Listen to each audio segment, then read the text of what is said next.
Donc, on venait de voir que quand tu connais les classifieurs, quand tu sais faire un classifieur linear discriminant function entre deux classes, ça ne veut pas dire que c'est facile du coup à faire pour multiples classes. Ouais, donc, moi j'ai montré ici pour 3 classes les problèmes qui peuvent apparaître, mais ça va bien plus loin si tu as 5, 6, 10 classes, ou comme ce qu'on va voir dans les réseaux de neurones, un exemple avec 1000 classes, bah, ça va être problématique, quoi, parce que tu vas avoir plein de régions qui sont ambiguës, qui ne sont pas vraiment claires. Et donc la solution à ça, la solution proposée, possible, c'est de construire K discriminant. Donc plutôt que de faire 1 versus le reste ou 1 versus 1, on va créer K fonction linéaire. Donc YK. Alors c'est quoi le K? Ben, c'est quand tu as K classes. Hein? Ouais, donc, soit. Donc ça ne fonctionne pas. Donc l'option proposée ici, la possibilité, la solution possible proposée, c'est quoi? C'est que quand tu as 3 classes, donc on va dire qu'on a 3 classes C1, C2, C3, on va créer 3 fonctions linéaires, donc une que j'appelle Y1, Y2 et Y3. Et plutôt que de dire Y1 égale à 0 est une frontière entre C1 et pas C1, ou de dire celui-là ici c'est entre C1 et C2, non. Ce qu'on va faire ici, c'est simplement dire je construis 3 fonctions linéaires qui sont donc à chaque fois un W, T, X, ouais, avec 1, et ici 2, et ici 3, ouais, c'est la formule linéaire. Et ce qu'on va faire, c'est on va attribuer une instance à une classe C1. Donc, si tu as une nouvelle instance, en fait, tu vas calculer les 3 valeurs et tu vas l'attribuer à celle qui donne la valeur la plus grande. Voilà. En très bref, c'est ça. Si je vous donne une instance test X, tu vas calculer les 3 valeurs que tu obtiens ici et l'attribuer à celle qui a la valeur la plus grande. C'est ça qui est marqué ici dans le slide. Donc, on attribue une instance X à la classe CK si le YK est le plus grand de tous. Ouais, donc, s'il est plus grand que tous les autres Y. Alors, comment est-ce qu'on peut visualiser ça? Parce que les étudiants des années précédentes me demandaient toujours comment est-ce qu'on peut dessiner ça. Alors, le dessin est différent que ce qu'on avait ici. Parce que ce que je dessine ici, il faut bien s'en rendre compte, ça, c'est un certain YX égale à 0. Ouais, donc ça, c'est une frontière, et donc on disait positif et négatif. Ouais. Et là, c'est un autre Y. Donc je pourrais dire ici, c'est Y1, Y2. Là, j'en ai 2. Ici, j'en avais 3. Donc, mais ça, c'est toujours un certain YX égale à 0, cette ligne-là. Ouais. La différence que ce que je vais dessiner maintenant, c'est que je vais dessiner les intersections entre ceux-là. Donc, ce sont des formes linéaires et je vais dessiner, par exemple, la ligne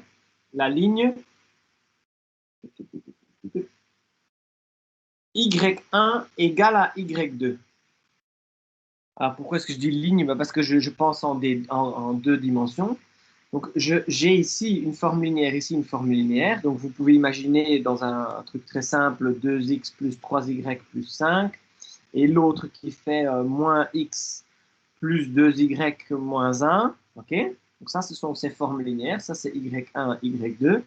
Et ici, ce que je dessine, c'est l'intersection entre les deux. Au moment où je mets cette intersection, je mets cette égalité. Ouais, donc y égale à y1, y égale à y2. Ici, vous pouvez dire ça égale à ça. Ça va donner une droite. Ouais, ça va tout le monde? Je vais faire la même chose. Donc là, j'ai fait y1 égale à y2. Je vais faire la même chose, y1 égale à y3. Donc, par exemple, y1 égale à y3, peut-être que ça va faire ceci. Comme ça. Y1 égale à Y3. Et donc, le point que j'ai ici, c'est un point particulier où y1 est égal à y2 et y1 est égal à y3. Donc, ce point-là, les trois valeurs sont la même. OK? C'est le seul point qui restera ambigu. T'imagines que tu trouves un x et que tu le mets dans les trois formes linéaires et que tu trouves que les trois sont égaux. Ça veut dire que tu tombes là. Et donc là, tu ne sauras pas l'attribuer à une classe. Mais pour tomber pile poil là, il faut le faire aussi. D'accord? Ça ne peut vraiment arriver que juste pour un point. Ouais? Mais tout le reste va être non ambigu. Alors, je n'ai pas fini. Ça, c'est y1 égale à y2, y1 égale à y3. Donc, il me reste encore y2 égale à y3, qui est une droite qui va forcément passer par ce point, parce que je viens de le dire, y1 est égal à y2, y1 est égal à y3, donc forcément, y2 est égal à y3 ici aussi. Et donc, peut-être que c'est une droite qui est comme ça. Ouais, que ça, c'est y2 égale à y3. Ça va? Et donc, à ce moment-là, c'est plus facile, je veux dire, c'est non ambigu en tous les cas, d'aller attribuer les régions. Ouais, donc ici, quand je dis,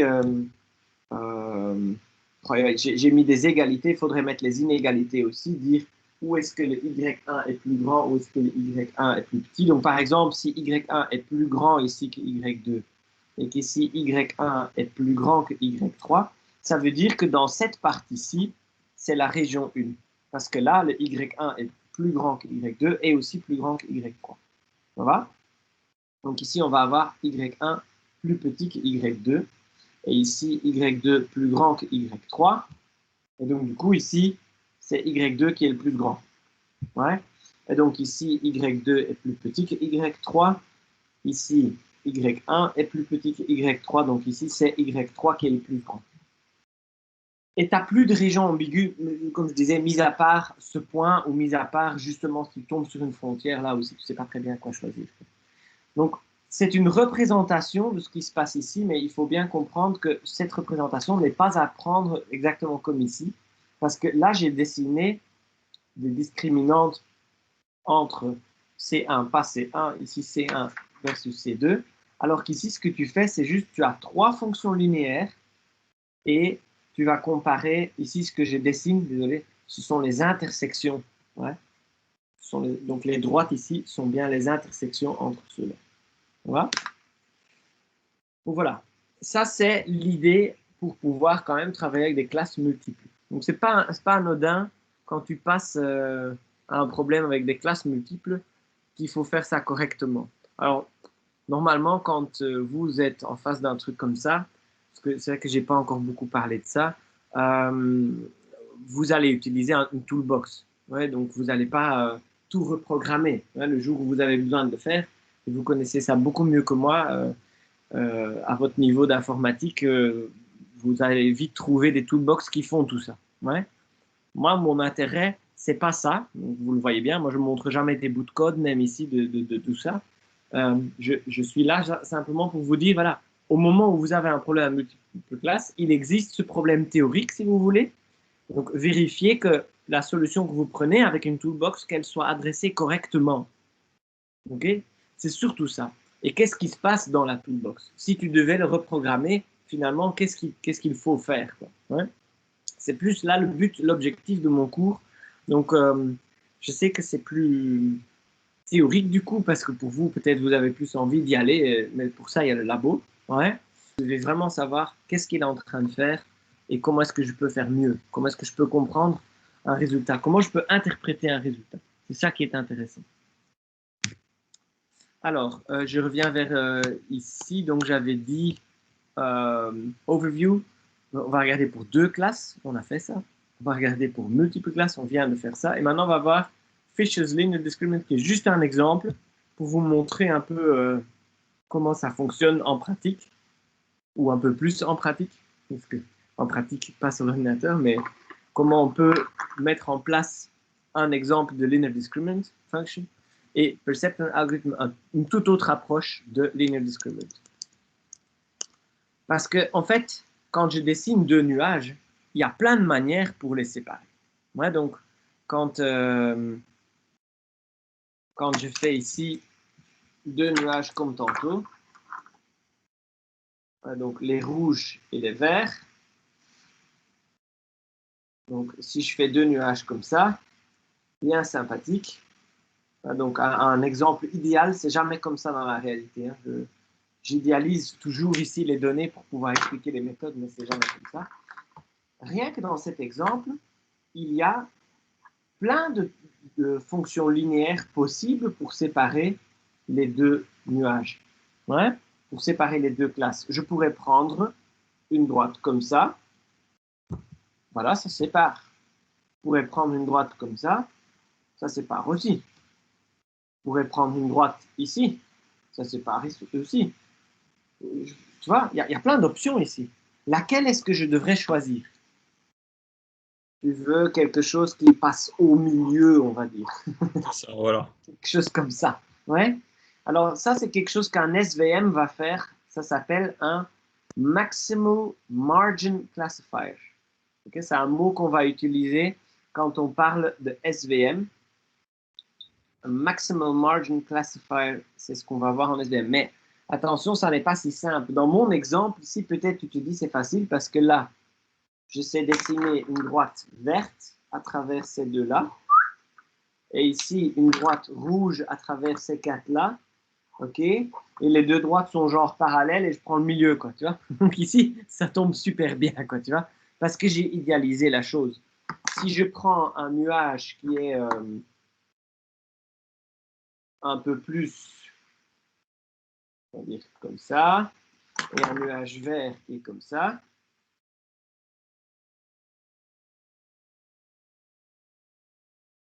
c'est déjà tout de suite moins évident, quoi, tu vois? Faut crier quand on voit pas. Hein. Mon dessin n'est pas sur la feuille. Ok. Donc ici, c'est déjà tout de suite moins évident parce que ok, on peut imaginer une espèce de droite verte comme j'ai fait là, mais la droite rouge ici, c'est pas très bien quoi. Comme ça, comme ça, comme ça. Comme... ça va? Donc c'est pas toujours si évident. Mais en tous les cas, ce que tu proposes, ça s'appelle Maximum Margin Classifier et c'est ce qu'on va voir en SVM. C'est pas la seule manière possible. Ouais. C'est pas la seule manière de dire ça c'est un bon classifieur. Ouais. Une autre manière, c'est ce que Fisher propose. Et regardez les slides. Ouais. Regardez les slides. Qu'est-ce que Fisher propose? Il propose de chercher le vecteur poids, donc le vecteur W qui est donc le vecteur normal. Il propose de chercher un vecteur W et ça contient le bias. Hein. Okay, donc le W0 contient le décalage de la droite ici. Ouais. Donc il propose de prendre un vecteur poids de telle manière à ce qu'on obtienne d'une part la séparation maximale entre les project class means, donc les moyennes des classes projetées. Donc qu'est-ce que ça veut dire? Tu as ici un nuage bleu, un nuage rouge. Tu peux calculer la moyenne de toutes les valeurs en X, la moyenne de toutes les valeurs en Y, et tu vas trouver la petite croix. Vous voyez la petite croix ici? Ça, c'est le milieu du nuage, si vous voulez. C'est la moyenne du nuage. Salut Charles.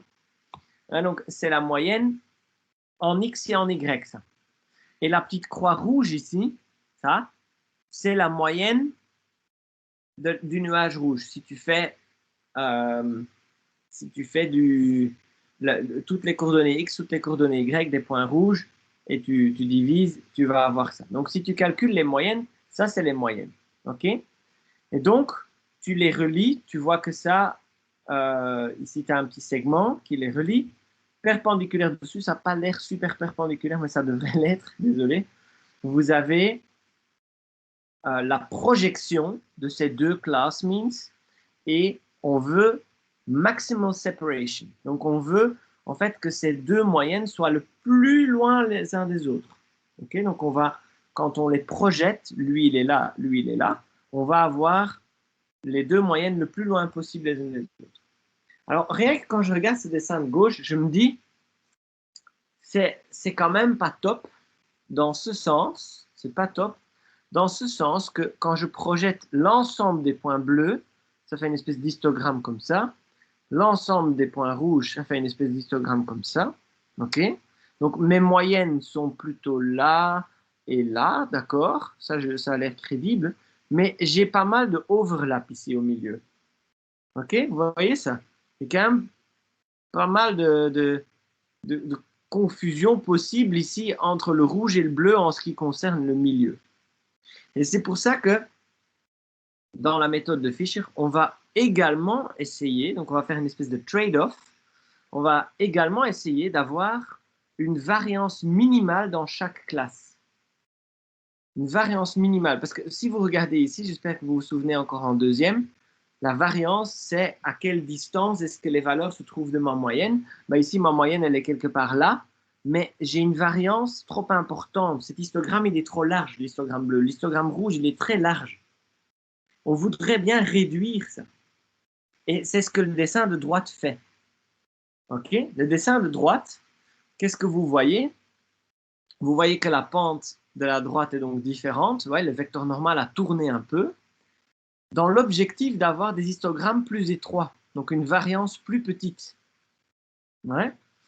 Pourquoi? Mais parce qu'on voit bien que les nuages ici, ils sont allongés comme ça et allongés comme ça. Donc, si je tourne ma tête et je regarde comme ça, la variance va être minimale. Ouais. Si j'ai cette variance minimale, par contre, le désavantage, c'est que du coup, mes moyennes là, donc vous voyez toujours la petite croix, la moyenne projetée, elle est là, la moyenne ici, projetée, elle est ici, ben, les moyennes sont un peu moins loin, un peu moins bien séparées que tout à l'heure. Tout à l'heure, les moyennes étaient plus loin les unes des autres. Donc on cherche un trade-off entre, un équilibre entre la séparation maximale de ces deux moyennes et d'autre part, de la variance minimale dans chaque classe. Ça va, vous voyez le concept? Ça, c'est une idée possible pour dire, ben voilà, ici, j'ai mon, j'ai ma ligne séparatrice. Donc, en fait, le weight vector, il serait là. Tout à l'heure, je l'ai dit dans l'autre sens. Donc, ici, le weight vector serait comme ça. Ici, le weight vector serait comme ça. Donc, on voit ici, cette droite, cette discrimination serait meilleure que celle-là. On le voit bien là. OK? Donc, c'est une manière, à base des statistiques, d'aller chercher une optimisation pour que les deux conditions ici soient un maximum respectées. Voilà, on ne va pas faire ça ici en pratique, mais quand vous avez une toolbox, moi quand j'ai fait ça pendant mon doctorat, quand j'ai commencé il y a 10 ans, il y avait un truc qui était Weka Toolbox, un truc d'Australie si je m'abuse, qui était vraiment plug and play. Je veux dire, ils avaient une interface même où tu avais juste des petits boutons, tu devais juste cliquer. Donc, il fallait même rien connaître. C'était vraiment organisé comme pour monsieur n'importe qui. Tu chargeais un fichier dedans, certains formats particuliers, un peu comme à Separated Values, et tu cliquais sur les boutons et tu pouvais faire Linear Discriminant Function. Et là, tu en as différents, et un de ceux-là, c'était Fisher. Tu vois? Et puis tu te rends compte que voilà, ça ne marche pas très bien quand tu le compares avec un réseau de neurones ou quand tu le compares avec un support vector machine. Okay, donc voilà, c'est bien de savoir que cela existe et ça sème un peu des graines pour plus tard de oui, mais attends, je dois quand même faire attention à certaines choses comme ça. Mener un peu des réflexions sur quelle droite serait la meilleure à prendre. Quoi. Okay, donc voilà, ça c'est juste un exemple. Un deuxième exemple plus intéressant pour nous, pour toute la suite, c'est le perceptron. Alors vous voyez ici, je n'ai pas juste bêtement fait un petit dessin. Ouais, le petit dessin, on le fera. Ouais, mais je veux d'abord parler d'un algorithme. Ouais, donc le perceptron, c'est un algorithme où on dit on va classifier, donc on va classifier entre deux classes, C1, C2, avec des target labels, donc des labels cibles. Donc on va dire qu'une des deux classes, le C1, c'est plus 1 et l'autre, c'est moins 1. OK? Et donc, le perceptron va faire quoi? Il va créer un modèle généralisé, donc c'est toujours linéaire, mais généralisé, qui ressemble à ça. Donc la différence avec tantôt, c'est que maintenant, il y a un F là. Nous, on n'avait pas de F. Ce qu'on avait tout à l'heure, ouais, c'était quelque chose où on avait y égale à 0, ouais, puis on avait y positif et y négatif. Et là, c'était la région 1 et là, c'était la région 2. Basta. Là, donc, on regardait le signe tout simplement. Mais on avait déjà vu que que ce Y, plus il est grand, plus je devrais être loin. Ouais. Plus je suis grand négativement, plus je dois être par là. OK, tout ça. Eh bien, dans un perceptron, ici, on va dire non, je laisse tomber toute cette information-là. Je vais juste utiliser le fait que c'est positif ou négatif en disant, lorsque le Y est positif, F, allez, le Y de tantôt, hein, je l'ai appelé A là dans les slides. Ok, donc lorsque le WT X est positif, à ce moment-là, cette fonction, je veux que son output soit plus 1. Donc pour tous ceux qui tombent de ce côté-là, ton output va être 1. Que tu sois 0,1, que tu sois 5, peu importe, dès que tu es positif, le output va être 1. Et si tu es négatif, le output va être moins 1. Donc en gros, ce f, c'est une fonction échelon qui dit moins 1 ou plus 1. Et pour être clair, allez, il faut être clair avec les inégalités là. On va dire que là, le 1 est compris et ici, il n'est pas compris. Ça va? Donc, qu'est-ce que ça fait un perceptron finalement si vraiment je simplifie complètement le concept d'un perceptron.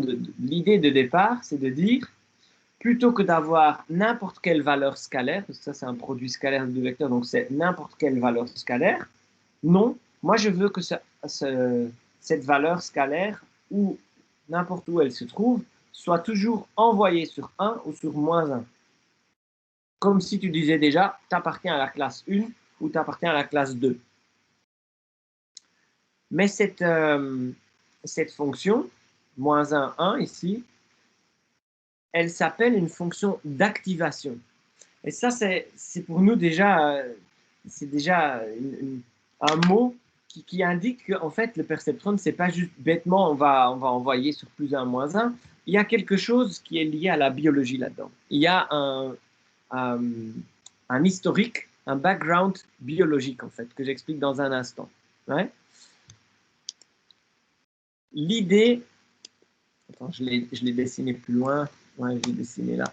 Je l'expliquerai tantôt. Donc, l'idée du perceptron, c'est de faire quoi? C'est donc dire très simplement le x, lorsque ce truc-là est positif, ben, tu vas avoir plus 1 et donc il est assigné à la classe C1 et vice-versa. Ça, c'est pas vraiment nouveau. Ouais. Mais comment est-ce qu'il va le calculer? Ouais, donc ici, on va, quand tu regardes là, on fait un produit scalaire et puis on fait traverser cette fonction. Ouais. Donc, la manière de le représenter va être vraiment importante ici. Le slide suivant indique vraiment un début de penser à voir, à visualiser le perceptron autrement. Ici, je trouve mon input vector, donc x1 jusqu'à xn. Et ça, en fait, c'est le x0 qui, pour des raisons de l'astuce de notation, j'avais dit, on va dire que x0, c'est égal à 1. Là, ce sont les weights, donc les W qui sont ici, qui sont ceux qu'on cherche à optimiser. On a ajouté un W0 pour avoir le bias. Donc ce W0 ici, c'est le biais. OK? Et qu'est-ce qu'on fait quand on fait un produit scalaire? On fait ça fois ça, plus ça fois ça, plus ça fois ça, plus ça fois ça. En gros, on fait un weighted sum. Hein, donc ici, on va faire un weighted sum. Et le résultat de ça, c'est le Y, c'est le Y que j'avais avant, quoi. OK? Et le résultat de ça, on le passe dans cette fonction échelon pour avoir un output plus ou moins 1. Donc ceci ne raconte rien de nouveau. Ouais, c'est la même chose que ce qui est marqué là, mais c'est une manière différente de visualiser les choses qui va être importante pour nous. Et tous ceux qui ont déjà regardé la vidéo sur le réseau de neurones ont déjà vu qu'en effet, il y a un truc un peu dans ce genre-là. Ouais? Donc on va clarifier tout ça évidemment, mais cette représentation de l'algorithme du perceptron est intéressante. Alors, je n'ai pas dit la chose la plus importante. Comment est-ce que le perceptron va faire de l'apprentissage? Ouais, donc, de l'apprentissage, cours passé, on a dit quoi? Donc, la semaine passée, de l'apprentissage, ça veut dire que lorsque tu donnes de l'expérience, voire donc des données, hein, lorsque tu donnes de l'expérience à l'algorithme, il faut que sa performance augmente, hein, pour la tâche que tu veux effectuer. Donc la tâche, pour nous, c'est clair, c'est la classification. Mais il faut que la performance augmente. Mais pour ça, il faut que j'ai une mesure de performance. Ouais? Bah, nous, la performance, c'est clair. J'ai une base de données avec des instances labellisées plus 1 ou moins 1. Et ma performance peut être simplement la fraction de instances correctement classifiées. Comment est-ce que le perceptron va optimiser les points? Hein, donc, j'espère que tout le monde visualise bien. On a certains inputs, on sait la output qu'ils doivent donner. Donc, je parle ici des données d'entraînement, training data. Donc, tu as des inputs, tu sais la output que tu veux, et les W ici sont comme des boutons que tu peux tourner. Ouais? C'est comme des boutons que tu peux tourner jusqu'à ce que le output ressemble au label que tu veux pour ce input. Ça va? Vous comprenez cette idée-là? Et donc, quand je dis le perceptron, et ça va être pareil pour un réseau de neurones, fait de l'apprentissage, ça veut dire quoi?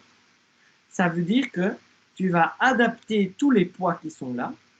Donc, tu vas adapter le vecteur poids afin que pour un input d'entraînement dont tu connais le label, tu sais que c'est un saumon par exemple, tu veux tourner tous ces petits boutons ici jusqu'à ce que le output dise « Ah oui, en effet, c'est un saumon ». Et que sans rechanger, si tu lui donnes un bar, des données d'entraînement, tu veux que ça dise bar. Tu n'as pas le droit de retoucher au bouton pour chaque poisson, quoi. Parce que si tu touches au bouton pour dire ok, maintenant il me dit bien que c'est un saumon, et puis tu mets un bar dessus et qu'il te dit c'est un saumon aussi, tu vas retoucher au bouton jusqu'à ce qu'il dise c'est un bar, mais alors si tu remets le saumon précédent, peut-être c'est de nouveau foutu, quoi, tu vois. Donc ça va pas. L'optimisation qu'on va faire, c'est une optimisation pour toutes tes instances d'entraînement. Donc tu vas essayer d'avoir un maximum d'instances d'entraînement qui sont correctement classifiées. Alors, il est où l'algorithme? Comment est-ce qu'il le fait? Ça, c'est le slide suivant. Donc, l'algorithme fonctionne par itération. Vous connaissez ça normalement, je n'ai pas besoin d'expliquer longuement c'est quoi une itération. Donc, on va faire quoi? On va parcourir les données d'entraînement. On va commencer par des poids aléatoires, mais de préférence des poids petits. Si tu as un poids qui est trop grand dès le départ, donc imaginons que tu as pratiquement tous des zéros, mais il y en a un, genre lui là, qui vaut 100, pour dire quelque chose, ça veut dire que tu donnes énormément de poids à ce input-là. Donc peut-être tu vas donner énormément de poids à l'aire des nageoires. Mais d'avance, moi je ne veux pas trop dire à mon algorithme quel feature est important et lequel ne l'est pas. Donc je préfère ne pas faire ça. Ouais. C'est une possibilité si tu as déjà de l'information a priori, mais normalement, j'aime bien mettre tous des poids petits. OK? Et qu'est-ce qu'on va faire? On va faire un update des poids. Donc on va parcourir les instances d'entraînement et on va faire un update du vecteur poids. Alors comment? Ben ici, on l'a écrit pour une composante. Donc le WI, c'est la IM composante du vecteur poids. On va prendre la IM composante du tour précédent et on va ajouter quelque chose. C'est quoi cette chose? Bon, il y a plusieurs termes là-dedans que je ne connais pas. Donc, par exemple, le eta, je ne sais pas encore ce que c'est, j'en parle dans un instant. Le T, c'est le target label, c'est plus ou moins 1. Le Y, c'est l'output de mon perceptron, donc c'est aussi plus ou moins 1. Okay, parce qu'ici, dans le Y, on a mis un F qui fait que c'est aussi plus ou moins 1. Donc le T et le Y sont plus ou moins 1. Et puis il y a encore le XI qui est la IM composante donc de mon input vector, la IM caractéristique. Donc ça, c'est la lecture ici, c'est la IM composante du vecteur poids va être la IM précédente plus une certaine adaptation. Alors, réfléchissons à ce qui est marqué ici. Supposons que mon target label est plus 1. Donc ce T est plus 1, c'est un saumon. Si mon perceptron me dit output plus 1, je vais avoir 1 moins 1. Et donc, je ne fais rien, je ne change rien. Tout le monde d'accord? Je regarde ce que je peux voir, pour voir si vous dites oui ou pas. Ouais, donc, si mon poisson est un saumon, mon target label est 1, et je le mets dans mon perceptron, et le perceptron me dit 1, j'aurai ici 1 moins 1, c'est-à-dire ne change rien à ton weight vector. Tu le gardes tel qu'il est, il est bien. Ouais. Par contre, si c'est un saumon et que donc ici c'est 1, mais que le output du perceptron c'est moins 1, donc lui il pense que c'est un bar, du coup qu'est-ce que je vais avoir? Je vais avoir ici 1 moins 1. Et donc ça va devenir 2. Ça va? Donc ce truc-là, il vaut soit 0, soit 2, soit moins 2. Comment est-ce que ça peut être moins 2? Ben, lorsque tu as un bar, donc tu as un bar et son target label est moins 1, et que ton perceptron prédit que c'est un saumon, du coup tu vas avoir moins 1, tu vas avoir moins 2 ici. Donc ce truc-là vaut soit moins 2, soit 0, soit 2. C'est quoi l'idée derrière ça? C'est que ton weight vector, tu vas l'adapter en ajoutant 2 fois le input vector. Alors ici, c'est la im composante, mais si je fais ça pour toutes les composantes, je vais en fait changer mon weight vector en ajoutant ou en soustrayant plus 2 ou moins 2 fois mon input vector. Ici, je vais dessiner avec vous parce qu'il n'y a pas de dessin là. Mais c'est utile pour nous qu'on ait quand même une image un peu de qu'est-ce qui se passe exactement. Ouais? Donc, je vais faire un dessin aléatoire. Je vais prendre 2 classes comme tantôt et on va regarder si je commence avec des poids aléatoires, comment est-ce que cette règle de update fonctionne. OK? Donc, on va prendre comme tantôt 2 nuages. Je vais faire en sorte que ça soit séparable, hein, parce que si c'est pas séparable, c'est pas drôle. Ça va? OK? Et on va faire quelque chose qui est clair, quoi, que tout le monde voit bien comment est-ce qu'il faudrait séparer. Quoi. Ça va? Voilà, quelque chose comme ça. Ça va? Donc tout le monde voit qu'il faudrait obtenir une droite comme ça, quoi. Ça va? Ça va? Alors, je ne vais pas jouer avec le billet. Ça va? Je ne vais pas jouer avec le billet. Le billet est un des paramètres qu'on peut aussi updater. Moi, ici, je vais faire une illustration sans billet. Donc, le billet égale à 0. Donc, en gros, je cherche une droite qui passe par l'origine. Et ici, donc, grosso modo, tout le monde voit que je devrais trouver une droite comme ça. C'est juste pour visualiser comment ça va fonctionner.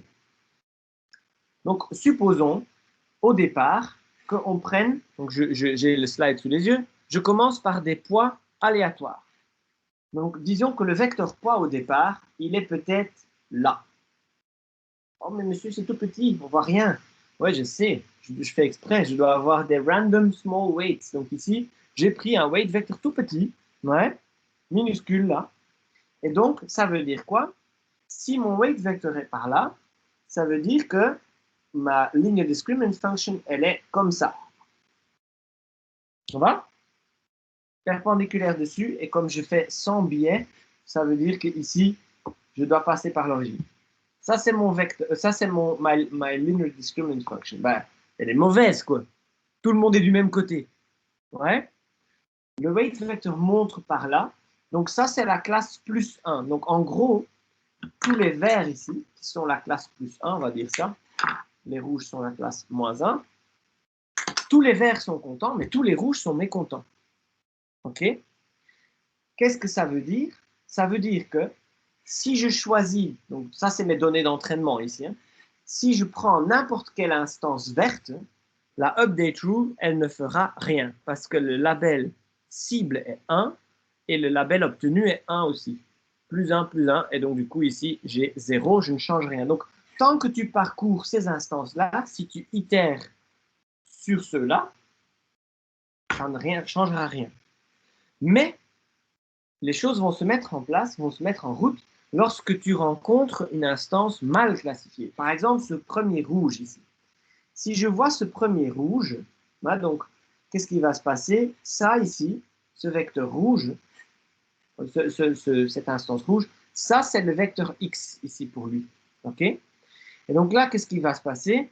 Lui, il va dire, ouais, mais mon target, c'est -1, ok? Et le output est +1. Donc moi, j'ai -1, donc j'ai -2. Ok? Donc le weight vector, il faut soustraire 2 fois ce x. Donc voilà, mon dessin n'est déjà pas assez grand, parce que ça ici, c'est le vecteur x. Quand je dois prendre ce petit vecteur, qui était mon vecteur poids, et faire -2 fois x, ça veut dire par là.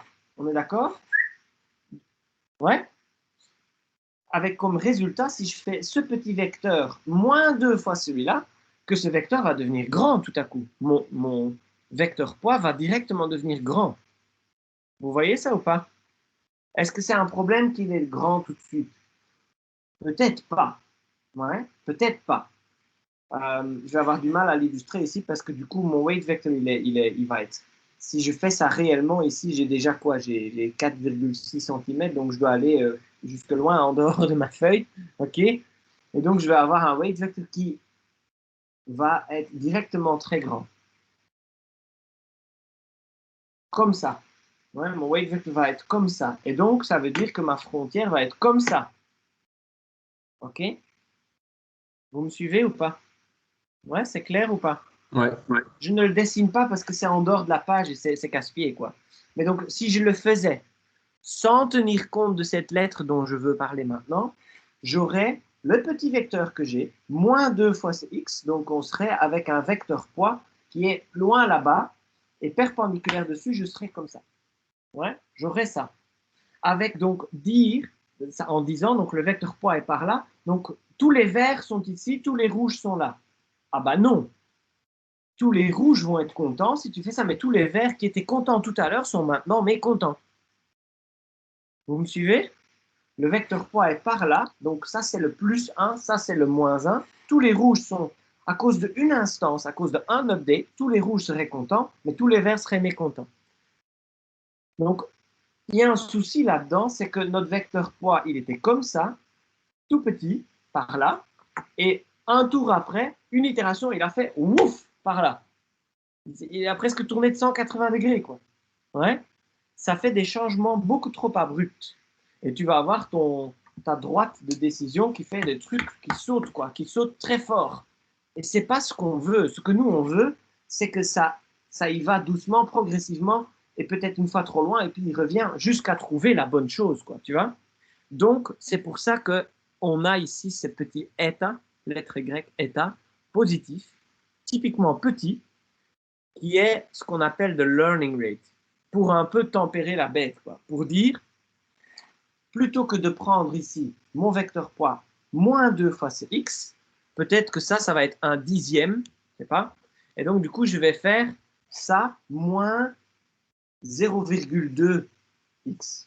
Ouais, donc beaucoup plus petit, ici j'ai genre 4,5, donc je vais aller 1 cm par là, et donc maintenant je vais dessiner, et c'est toujours petit, tu vois, je ne sais pas si vous arrivez à le voir. Mais donc maintenant, qu'est-ce que j'ai fait? J'ai dessiné un petit parallélogramme ici. Donc ça, c'est mon weight vector. Ça, c'est moins 0,2, je l'écris. Ça ici, c'est moins 0,2 de mon x. Là, moins 0,2 de mon x. Et la résultante de ces deux-là est ici, presque sur notre discriminante de tantôt. Et voilà, même là, mon weight vector, il a pas mal bougé. Hein. Il était par là, et maintenant il est par là. Mais au moins, il est resté petit. Il est resté petit, et ça va être important pour toutes les itérations suivantes. Donc, il est comme ça veut dire que maintenant, je dois être perpendiculaire dessus et avoir ma nouvelle frontière. Qu'est-ce que j'ai maintenant?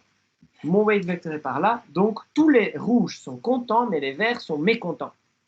Si je passe sur tous ces rouges, personne ne va rien changer ici. La règle de update ne fera rien. Mais quand je passerai sur un vert, supposons sur celui-là, je passe sur un vert, donc je vais passer sur celui-là. Là, il va y avoir un souci parce que le target label est +1, alors que le output est -1. Et donc, on va avoir ici +1, -1, donc +2. Ouais, +2. Donc, je dois ajouter 2 fois celui-là, mais on ne va pas faire 2 fois celui-là, on va faire 2 dixièmes de celui-là. Et donc, du coup, je vais ici, mon weight vector, je vais le changer en ajoutant un petit peu de ça. Donc, mon weight vector, il va aller par là. Moi, j'ai peut-être fait trop petit maintenant pour que vous puissiez voir. Donc, ça, c'est ici le vecteur x. J'ai ajouté une portion de ce x. Et donc, mon weight vector, il a tourné, il est maintenant comme ça. Ouais. Mon weight vector est comme ça. Ça veut dire que du coup, j'ai une droite qui est comme ça. Voilà, j'ai une droite qui est comme ça. Donc, vous voyez, la droite, elle tourne. C'est pour ça que je fais le truc ici. La droite tourne. Ouais, changer le vecteur poids, ça veut dire que la droite tourne. Et lorsque la droite tourne, ouais, si je continue à faire ça, si je continue à passer sur les instances qui ne sont pas contentes, je vais petit à petit converger vers la solution. Alors, chaque année, quand je fais ceci, ça tourne un peu différemment. Je veux dire, je n'en sais rien d'avance. J'ai pris un vecteur aléatoire au début. J'ai dit, bon voilà, je vais prendre un eta qui fait genre un dixième. Peut-être c'était trop petit pour que ça soit clair pour vous. Mais en tous les cas, l'important, c'est que vous comprenez que la droite tourne. Et ici, j'ai déjà tous les verts qui sont bons, tous les rouges qui sont bons aussi. Ouais. Ce rouge-là n'est toujours pas content. Donc, qu'est-ce qui va se passer? Tu vas itérer comme ça sur toutes les instances d'entraînement. Et ici, je vais, par exemple, pour celui-là, mon weight vector, je vais devoir ajouter encore une partie de celui-là. Donc, je vais le faire. Je vais aller un peu dans le sens de x, disons par là. Et donc, du coup, mon weight vector, il va aller... Attends, qu'est-ce que je dis? Non, soustraire. Hein, c'était soustraire. Donc, celui-là, il a target label -1. Ouais, -1, -1. Ouais, donc, -1, désolé. Donc, plus, je vais avoir -2, donc c'est par là. Ouais, c'est dans ce sens-là. Et donc, mon weight vector va encore tourner un peu pour à la fin, à un certain moment, bon, ça ne se voit pas bien là, je vais trouver, donc là, ce ne serait pas encore bon. Là, j'allais avoir quelque chose comme ça. Mais à la fin, je vais trouver cette droite que je recherche. OK? J'ai des petits dessins où je l'avais fait des années précédentes où ça marchait plus rapidement. Ça dépend. Parfois, il faut passer beaucoup de fois avant que ça soit bon pour tout le monde. Ce learning rate est nécessaire pour justement, tu vois, même ici, je vois que je vais de là à là. Ça tourne trop vite en fait. Ouais. Bon, si je fais mon dessin trop petit, vous ne voyez rien. Déjà là, ça devient un brouhaha où on ne voit plus rien. OK? Mais l'important, c'est qu'on adapte le vecteur poids petit à petit pour que la droite tourne et converge vers une solution. Alors, dans ce cadre-ci, c'est possible d'obtenir une droite. Donc finalement, on va bien finir par trouver la droite qui est là avec un weight vector qui est par ici, perpendiculaire dessus, ok, où on obtient une performance de 100% ou dans l'autre sens, une erreur de 0%. Ouais, j'avais déjà fait des petits graphes comme ça la fois passée. Typiquement, on parle de l'erreur et on va faire un graphe de l'erreur d'entraînement et on va voir que l'erreur d'entraînement fait quelque chose comme ça. Ok? Typiquement, ça doit décroître. Ouais? Ça doit décroître au fur et à mesure qu'on voit des instances. Ici, j'arrive à aller jusque 0 parce que c'est un problème parfaitement séparable. C'est pas toujours comme ça ne va pas toujours arriver à 0. Mais on va chercher et réitérer sur les instances plusieurs fois, hein, parce que justement, donc j'ai des instances qui étaient correctement classifiées, qui après se trouvent mal classifiées, etc., etc. Donc on va jouer avec le learning rate pour apprendre pas trop vite, pour pas basculer trop vite et pas non plus trop lentement. Ok? Alors, typiquement, le learning rate, on peut commencer par un learning rate assez grand, ouais, et au fur et à mesure que l'erreur ici diminue, on diminue aussi le learning rate. C'est quoi la logique? C'est qu'au début, je suis potentiellement complètement mal mis, et au début, je veux bien qu'il tourne un bon coup. Mais dès que j'ai une diminution ici dans l'erreur, je veux que le changement soit plus fin, quoi. Je veux faire un réglage plus fin, et donc je vais diminuer le eta.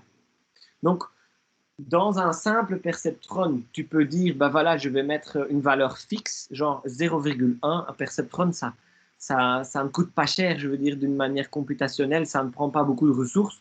Donc, tu vas devoir peut-être faire 100 000 étapes, mais c'est pas grave, quoi. C'est 100 000 petites étapes, quoi. C'est pas, ça n'est pas, ça va jamais durer très longtemps. Donc, tu pourrais prendre un tout petit learning rate et tu vas y arriver, quoi. Si tu prends un dixième ou un centième, tu vas y arriver.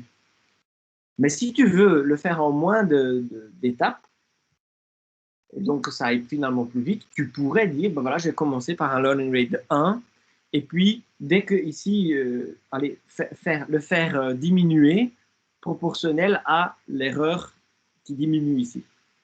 Voilà, donc ça c'est une possibilité. Voilà, tout ce que j'ai dit, tout ce que j'ai raconté est résumé là. Ouais. Je suis sûr que si vous tapez sur YouTube visualisation du perceptron algorithm, que tu vas avoir quelque chose de plus clair que ce que moi j'ai ici. Ouais. Moi, j'aime bien faire ça à la main pour vraiment une fois mettre justement bien au clair qu'est-ce qui se passe, ouais, pour moi-même, comme ça sur une feuille, quoi.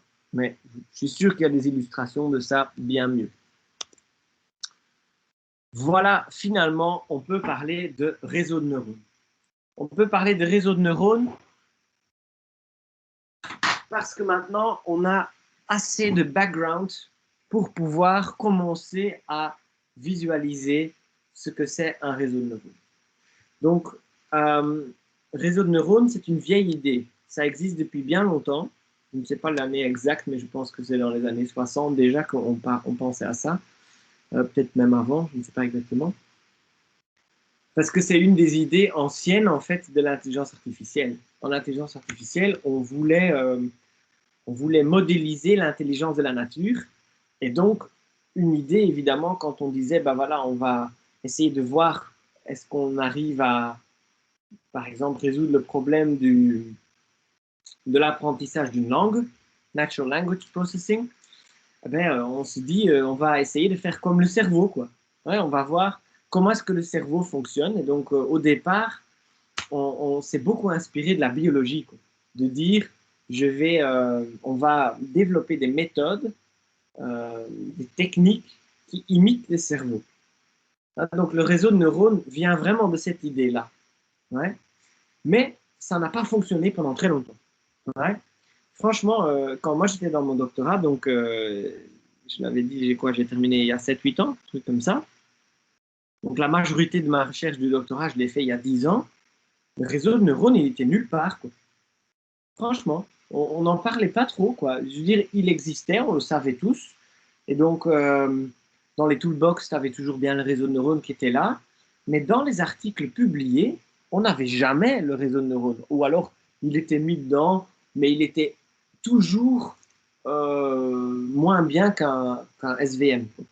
Ah, donc, vous pouvez voir des articles d'il y a 10 ans et vous allez voir que les réseaux de neurones sont nulle part, quoi. Le top, quand moi j'étais dans mon doctorat, et mon doctorat a quand même duré pendant 6 ans et demi, donc pendant ces 6 ans, moi je voyais partout tout le monde parler de SVM. C'était vraiment le truc, quoi. Tout le monde était à fond dans les SVM.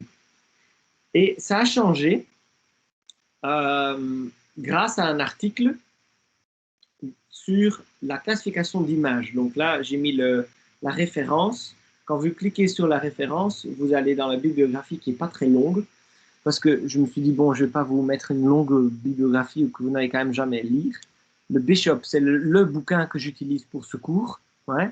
S'il y a un bouquin à voir sur le machine learning, c'est celui-là. Il est juste génial. Mais 2006. Donc, tu ne vas pas trouver là toutes les avancées récentes en termes de réseau de neurones. Ouais, ça c'est clair. Mais l'idée de réseau de neurones est dedans. Ouais. Et ici, l'article Krzyzewski, ok, Hinton, c'est ça le nom que moi je retiens toujours, Hinton, ça doit être le superviseur qui est marqué en dernier. Donc, ImageNet Classification en 2012. Ouais, donc, je vais prendre le titre et je vais aller sur Google et on va chercher cet article et je vais vous le montrer. Donc, quand je tape ça dans Google, le premier lien, c'est un PDF. Mais j'aime bien surtout, bon, vous ne le voyez pas là, mais il est cité par 76 000 personnes. Alors, je peux vous dire, quand tu fais de la recherche, les citations, c'est un peu ce que tu veux en fait. Hein, c'est que tu écris un article qui est important et que les gens vont citer. Et c'est important, c'est reflété par le Citation Index. Et donc, quand tu as un article qui est cité par 76 000 personnes, je pense que tu peux être content. Hein, donc, cet article-là, souvent cité, je le télécharge là en ce moment. Je l'ai déjà sur mon ordi, hein, mais c'est juste parce que comme ça, je suis sûr que tout ça est toujours là. Ah, donc, je vais vous le montrer. Donc, article de 2012 qui a vraiment changé beaucoup de choses. Parce que on avait donc les réseaux de neurones qui existaient depuis longtemps. Donc, vous devez imaginer ça. Ça existe depuis 50 ans. Et il y a toujours des gens qui faisaient de la recherche sur des réseaux de neurones. Et ça a payé. Parce que ici, en 2012, on a réussi à avoir un réseau de neurones complexe, bien plus complexe que ce que nous on va voir et bien plus complexe que ceux qui ont regardé la vidéo que ce que vous avez pu voir dans la vidéo introductive, un réseau de neurones qu'on appelle deep et convolutionnel. Donc deux adjectifs que vous allez plus voir avec M. Calme qu'avec moi, mais je peux au moins déjà donner un petit pas pour qu'on puisse y aller. Pour classifier des images. Alors, juste pour qu'on ait un peu une idée du problème, 1,2 million d'images haute résolution. Donc, on a une base de données de 1,2 million d'images avec 1000 différentes classes. Ouh. Donc, en gros, tu as 1200 images par classe, quoi, si c'est bien réparti. Ouais. Et c'est environ bien réparti. Donc, allez, vous imaginez une base de données avec genre 1000 images sur 1000 classes, quoi. Ok, donc, tout pour apprendre à classifier correctement des choses. Allez, ça devrait être assez pour apprendre à classer ces images. Alors ici, on a montré dans cet article qu'on arrivait à avoir des erreurs considerably better than the previous state of art. Si tu peux publier un article où tu peux dire que ce que toi tu viens d'inventer fonctionne considérablement mieux que tout ce qui existait avant, ah bah c'est que tu es sur la bonne voie, quoi, tu vois. Donc si tu peux mettre ça dans un abstract et que ton article ne ment pas, bon, ça existe aussi, et que c'est pas juste un cas très spécifique, non, ceci est une base de données bien connue sur laquelle il y avait déjà des résultats et soudainement, eux, ils arrivent à faire mieux, vraiment mieux, ok. Avec un réseau de neurones qui est compliqué, ouais, qui a plein de paramètres, donc regardez un peu ici, 60 millions de paramètres, tout va bien. Donc tout à l'heure, on a parlé dans le perceptron de poids. Bah, c'est comme si tu as comme des boutons que tu peux tourner. Bah, ici, on va avoir 60 millions de boutons qu'on peut tourner. Ouais. Eh bien, ils ont réussi à faire quelque chose avec ça. Dingue. Autant d'années après, hein, donc ce truc existait depuis si longtemps, autant d'années après, on a finalement réussi à en faire quelque chose. Comment ça se fait? Qu'est-ce qui a changé pour que soudainement on arrive quand même à faire ça? Il y a d'une part beaucoup plus de données et d'autre part les ressources computationnelles pour pouvoir le faire. Quand tu as 60 millions de paramètres sur autant d'images à classifier, il faut déjà avoir les images, ouais. Il faut pouvoir stocker ces images et il faut pouvoir traiter cette information. Ouais, donc, c'est vraiment quelque chose qui a fait toute cette avancée technologique qu'on a connue là, qui a fait que finalement, on est tombé sur des grands, ils disent deep, j'ai envie de dire large en fait, des réseaux de neurones bien larges qui permettent de résoudre des problèmes vraiment avec une bonne performance. Et depuis ce moment-là, franchement, depuis cet article de 2012 là, il y avait quelques articles déjà précédents à celui-là, mais ça c'est un peu l'article vers lequel plein d'autres articles se retracent. On essaye d'utiliser maintenant les réseaux de neurones pour tout et n'importe quoi. Donc, vraiment, on essaye de faire tout avec ça maintenant. Donc, si tu veux avoir un job là-dedans, tu mets réseau de neurones sur ton CV. Je m'y connais en réseau de neurones et c'est ouf, c'est le buzzword, quoi. Donc, je pense que je vous mets en garde par rapport à ça, ça ne va pas rester. Il y a des modes là-dedans. Là, comme je vous dis, il y a 10 ans, c'était tout le monde SVM, SVM, SVM. Et maintenant, c'est réseau neurone, réseau neurone, réseau neurone, réseau neurone. Il y aura bien dans 10 ans autre chose. Hein. Je ne m'inquiète pas par rapport à ça. Ouais. Nous, on va apprendre ici, comme il l'appelle dans la vidéo, the plain vanilla version. Hein, donc, vraiment juste un réseau de neurones basique comme il y a 50 ans. Quoi. Voilà. Cette théorie-là. Et ensuite, vous pourrez voir quelle modification est-ce qu'on a fait, ouais, pour pouvoir avoir une architecture plus intéressante qu'on peut utiliser avec plein de données. Bon, je n'ai plus l'article maintenant en partage, mais je reviendrai dessus parce que on montre une architecture, mais on va commencer déjà par le plus simple, quoi. L'avancée du stockage, l'avancée de la disponibilité de données, l'avancée des ressources computationnelles, cet ensemble-là qui fait qu'on a réellement maintenant une avancée comme ça. Et bon, maintenant en 2021, entre-temps, on a essayé ça sur plein de choses, comme je disais tantôt. Alors, l'idée de base, biologie, ça j'ai expliqué. Et maintenant, qu'est-ce que c'est réellement? Eh bien, c'est une sorte d'extension de l'algorithme du perceptron. Parfois, on dit MLP, hein, pour réseau de neurones, MLP, Multilayer Perceptron.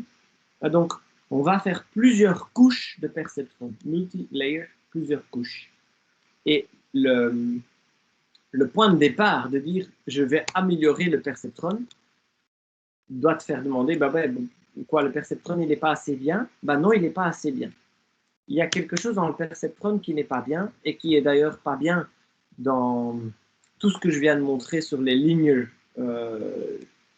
discriminant functions, c'est que tu n'as que des frontières qui sont linéaires, quoi, que des droites. Okay, alors qu'on sait très bien que parfois certaines données ne sont pas séparables par des droites. Quoi. Les problèmes comme celle-ci, comme le problème dans l'article, c'est bien plus compliqué que juste avoir j'ai des images et je vais avoir des nuages d'éléphants et des nuages de girafes et des nuages de bateaux et on va trouver des hyperplans qui séparent. C'est beaucoup plus compliqué que ça. Donc on veut pouvoir travailler avec des frontières aussi qui sont non linéaires. Et donc ça, c'est l'objectif d'un réseau de neurones. Alors, je ne suis pas du tout biologiste, mais il y a quand même besoin d'un tout petit peu de background. Donc au niveau de ce que c'est un neurone, ouais, donc vous avez un neurone qui reçoit des informations des cellules qui sont autour ou des autres neurones autour, qui attrape ces informations par les dendrites, ouais, marquées là. Et ces informations multiples, reçues par toutes les cellules et les neurones autour, sont toutes rassemblées ici, ouais, dans le cell body. Okay. Et si il y a, par exemple, tu mets ta main sur le feu, j'en sais rien, et qu'il y a plusieurs cellules là qui disent wow, il y a le feu, faut retirer la main, d'accord? En tous les cas, ils s'activent.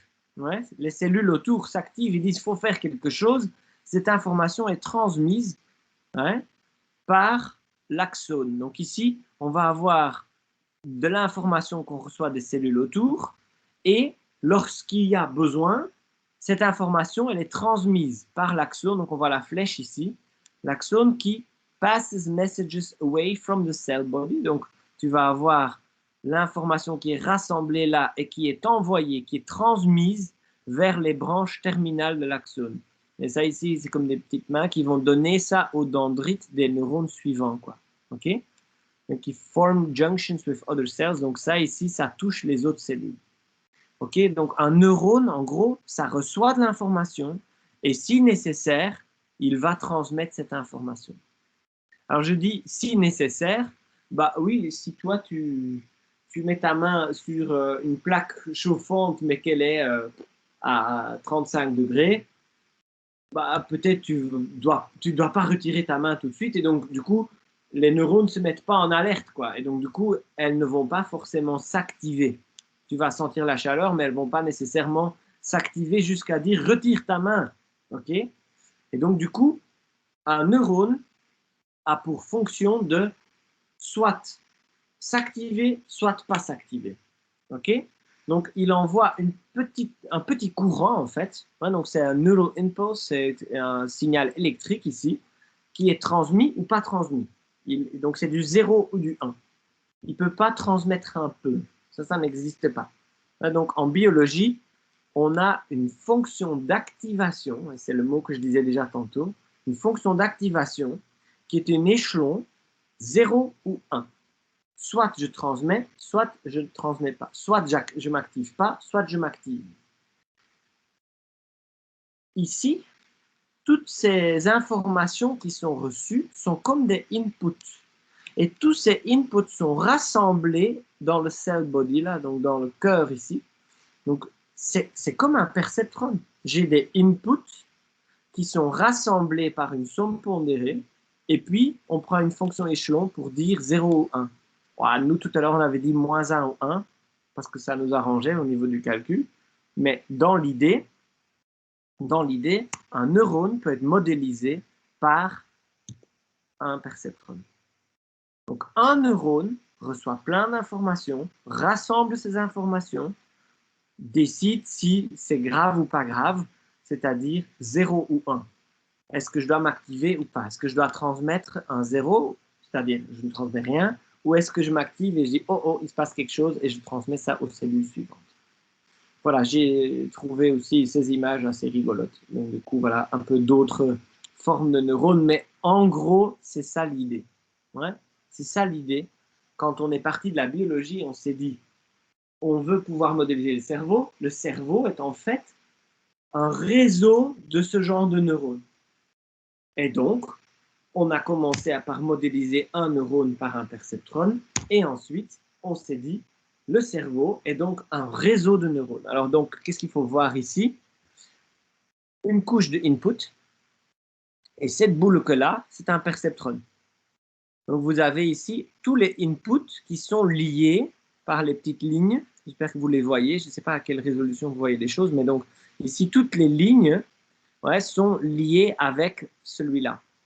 Et donc, en gros, qu'est-ce que j'ai? J'ai les inputs, j'ai des weights. Alors, les weights dans ce dessin, c'est un dessin que j'ai volé de Big Blue Brown. Ces dessins sont bien faits parce que quand la ligne est fine, ça veut dire que c'est une valeur très fine, très petite. Quand la ligne est plus grosse, ou donc plus opaque, c'est un poids plus important. Quand c'est vert, c'est positif, et quand c'est rouge, c'est négatif, parce qu'un poids peut être positif, peut être négatif. Donc, qu'est-ce que je vois ici? Entre chaque valeur de input, je vois ici un weight. Donc là, ce weight est plus important que celui-là. Celui-là n'est pas très opaque, là, il va un peu griser. Celui-là, il est tout fin aussi. Ouais, donc, on a à chaque fois des poids vers celui-là. Et lui, ici, il va rassembler ça. Donc, il va faire la somme pondérée du poids fois ça, le poids fois ça, plus ça fois ça, le poids fois ça. OK? Et il va rassembler ça ici en une valeur. Et cette valeur-là, dans le cerveau, si elle est suffisamment grande, ça veut dire que je vais m'activer. Si elle est trop petite, je ne vais pas m'activer. Donc, que je dessine ça déjà, juste qu'on soit bien par rapport à ça. Ça veut dire quoi? Donc, si j'ai, dans la biologie de l'affaire, j'ai une step function. Voilà, donc j'ai une step function 0 ou 1. Donc, on va dire que c'est la step function normale ici, 0 ou 1. Okay? Et donc, si tu fais une weighted sum, okay, comme ici, tu fais une weighted sum, si cette valeur-là est positive, tu vas t'activer. Si cette valeur est négative, tu ne vas pas t'activer. Les poids ici peuvent être positifs ou négatifs. Okay? Et donc, cette valeur-là peut être positive ou négative. Hein? Ça va? Les valeurs ici de tes inputs peuvent être positives ou négatives. Ça dépend de ce que vous avez fait. Ouais, au départ, c'est quoi tes inputs et comment tu les as mis à l'échelle. Ouais? Tout ça, ça joue son rôle très important donc là-dedans. Mais en tous les cas, l'idée, c'est je vais m'activer ou pas m'activer. Alors, parfois, on ne veut pas que ça s'active à partir de 0. Parfois, on dit, moi, je veux que ça s'active à partir de, je ne sais pas moi, j'invente n'importe quoi, 30. OK? Donc, je ne veux m'activer que si la somme pondérée ici vaut 30. Ça veut dire quoi? Ça veut dire que tu veux en réalité cette step function là, tu veux décaler la step function. Oh, comme on faisait en deuxième avec le retard, quoi. Tu vois? Je veux qu'elle soit translatée. Eh bien, qui peut faire cette translation? C'est le bias, le W0. Il sert à ça, lui. Là, quand tu y penses, le W0 fois 1, il est là pour dire, je translate, hein, parce que j'ai quoi? J'ai ma fonction d'activation qui agit sur ce produit scalaire plus le W0. Si moi je change le W0, ça translate toute la fonction d'activation. Ouais? Parce qu'ici, dire plus autant ou moins autant, surtout si je dis ici moins 30, ça veut dire que cette valeur, je vais faire moins 30. Donc c'est une translation de 30 vers la droite. Hein, donc les translations, j'espère que vous connaissez encore. Quand on fait x moins 5, ça veut dire 5 vers la droite. Donc si je fais ceci moins 30, ça veut dire que je translate 30 vers la droite. Ah, donc le bias, le W0, est en fait responsable de dire à partir de quand est-ce que je veux que ça s'active, quoi. Une sorte de threshold value que tu peux mettre. Ok? Donc, le perceptron est là. Et ça ici, c'est quoi? Ben, c'est un autre perceptron. Et lui aussi, il a des connexions venant de chaque input. Il a des poids venant de chaque input. Et là, il a un gros poids rouge, celui-là. Ouais? Et celui-là, c'est aussi un perceptron. Et celui-là aussi, et celui-là aussi. Donc là, j'ai déjà 1, 2, 3, 4, 5, 6 perceptrons ici. Et comme si ça n'était pas assez, on va faire une autre couche de perceptron. Ouais, donc, je disais ici, multi-layer perceptron. On va faire un réseau de perceptrons. Donc ça, c'est les inputs. Ça, c'est une couche de perceptrons. Et ici, une deuxième couche de perceptrons qui prennent comme input le output de ceux-là. Un peu comme tous ces neurones qui se donnent l'information. Donc, lui, il reçoit des inputs. Eh ben, lui, il reçoit des inputs qui est le output des neurones précédents, quoi. Et comme ça, vous avez ici un réseau fully connected, donc avec toutes les connexions, avec des connexions qui sont apparemment importantes, négatives ici, la positive, et aussi des connexions qui sont très très fines. Là, je vois une connexion très très fine. Ouais, il y a certaines lignes qui sont quasiment pas visibles. Pour finalement avoir ici la couche output. Cette couche output qui prend comme, c'est de nouveau des perceptrons, donc là j'ai 4 perceptrons, qui prend tous les outputs de la couche précédente, ouais, donc tous ces outputs-là, pour pouvoir ici sortir un 0 ou un 1. Ah, donc si tu suis la biologie, ces cellules sont à chaque fois 0 ou 1. Ouais, ces cellules ici, ces petites boules contiennent un 0 ou un 1, c'est-à-dire je m'active ou je ne m'active pas. Ça, c'est dans la biologie.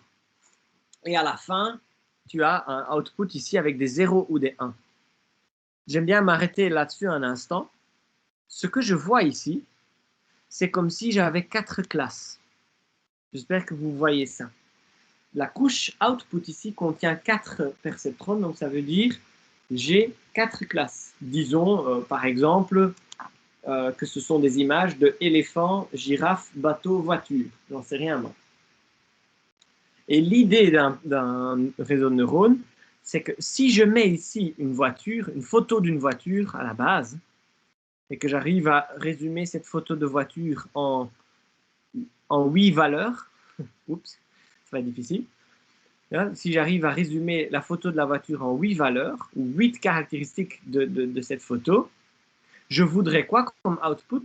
Ben, je voudrais comme output 0, 0, 0, 1. Ouais, j'aimerais bien ça. C'est-à-dire éléphant 0, girafe 0, bateau 0, voiture 1. Ça, c'est l'output que j'aimerais.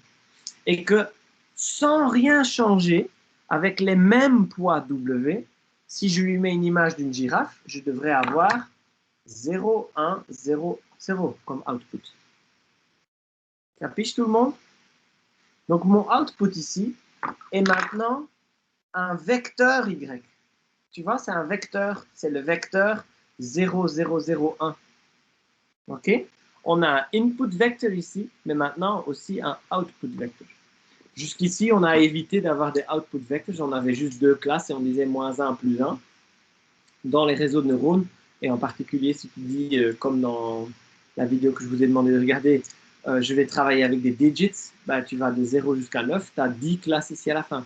Si tu vas avoir 1 million d'images de 1000 classes différentes, ici tu vas avoir les 1000 classes. Ok? Donc le output est maintenant un vecteur avec, j'espère, plein de zéros et un seul 1 quand je fais de la classification. Donc input layer, output layer, et ça, ce sont les hidden layers, les couches cachées.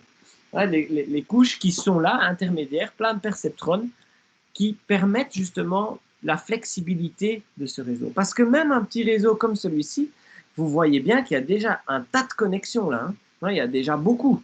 Ouais. Et donc, un réseau de neurones, il doit faire quoi? Il doit faire en sorte que pour un input donné, ça donne le bon output. Et ce que lui, il peut faire pour avoir le bon output, c'est changer tous ses poids, modifier ses poids, donc optimiser ses poids. On va aller voir ça en plus de détails, mais juste déjà maintenant, ça c'est l'idée de base. Tous ceux qui n'ont pas encore été voir la vidéo, il faut le faire pour le cours suivant, pour que vous voyez vraiment plus en détail ce qui se passe ici. Je peux déjà vous dire, aussi pour rassurer tous ceux qui l'ont regardé, que dans la réalité, quand nous allons faire un réseau de neurones, on ne va pas avoir juste 0 ou 1, mais on va travailler avec toutes les valeurs aussi entre 0 et 1. Donc peut-être qu'ici, si c'est une voiture, j'aurais peut-être pas 0,001, mais je vais peut-être me retrouver avec 0,11, 0,08, 0,2 et 0,88, j'en sais rien quoi, d'accord? Mais en tous les cas, ça m'indique clairement c'est la classe voiture qui est la plus probable. Ok? Ça va tout le monde? Et ça, c'est expliqué aussi dans la vidéo qu'on ne va pas prendre donc exactement comme en biologie avec du 0 ou du 1.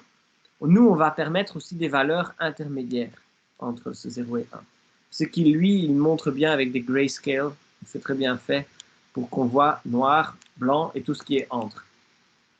Donc, pour résumer et pour clôturer le cours, parce qu'il y a encore beaucoup de choses à dire, évidemment, un réseau de neurones, c'est quoi, en gros? C'est une énorme fonction.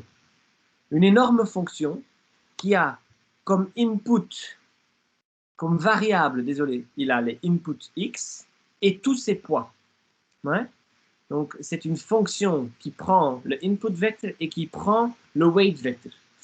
Autant vous dire tout de suite que le weight vector, il a typiquement une dimension monstrueuse. Hein. Donc, dans l'article, on a vu tout à l'heure 60 millions, youpi. Hein. Donc, tu as ici un weight vector avec 60 millions de dimensions. Okay.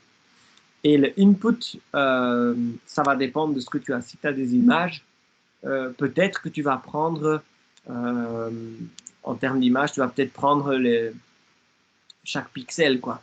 Okay, donc, tu vas peut-être avoir autant de dimensions ici que le nombre de pixels dans ton image. Je dis quelque chose, quoi. OK? Donc, tu as lots of weights and biases. Ah oui, le biais, le bias, c'est le W0 qui est là-dedans, quoi. OK? Et ça, tu en as plein. Ouais, donc, quand tu regardes ici, pour chaque perceptron, tu as un bias. OK? Ça, il explique bien, il fait bien le compte aussi dans Big Blue Brown. Donc, ça, c'est pas mal. Et donc, l'entraînement d'un réseau de neurones, c'est quoi? C'est ajuster les poids. Parce que l'input, il ne peut pas le changer, lui. Mais il peut changer les poids afin que le output corresponde au target vector, donc à la cible, ce qu'on veut obtenir. Ah, donc ici, dans ce que j'écrivais ici, nous, quand on donne une voiture en entrée, on voudrait avoir ça comme output. Ça serait, je vais enlever celui-là, c'était pour la girafe. Si je montre une photo de voiture, je voudrais ça comme output. Donc ça c'est votre target vector. Et peut-être que ça, c'est le output que tu obtiendras. OK? On voit bien que ce n'est pas exactement la même chose. Ouais, mais l'idée, c'est que la distance entre ces deux-là soit la plus petite possible. Et ça, c'est ce qu'on appelle la performance. La performance ou le coût qui est dans l'autre sens. La distance entre les deux, c'est le coût. Ouais, donc, plus les deux sont proches, ici, les deux vecteurs, plus ils sont proches, bah, plus le coût est petit. Ouais, ça va? Si ici j'ai une grande distance entre ces deux-là, ah ben, j'ai un grand coût et donc une performance faible. Et donc, prochaine fois, on va commencer par ça. Comment minimiser le coût d'un truc pareil? Ouais, le coût est, comprenez bien ce qui est marqué là, le coût est une fonction du poids, hein, de tous les poids, du vecteur poids. Le T, c'est le target, ça tu ne peux pas changer. Ouais, donc pour un input vector donné, le target, bah, tu le connais, ouais, quand c'est du training data. Okay. Et le Y, par contre, lui, c'est ton output qui dépend des poids. Ouais. Ça va? Donc, on va vouloir minimiser ce coût. Et ça, c'est le travail qu'on va aborder la fois prochaine, donc de dire, OK, comment est-ce qu'on fait ça? Tous ceux qui n'ont pas encore regardé la vidéo, il n'est pas trop tard. Ouais, donc, ceux qui l'avaient déjà vu ont peut-être eu plus facile ici à comprendre ça et à dire, OK, bon, facile, avance. Ça dépend un peu. Donc, prochain cours, on continue là-dessus pour bien aller jusque dans le détail de qu'est-ce que ça fait réellement.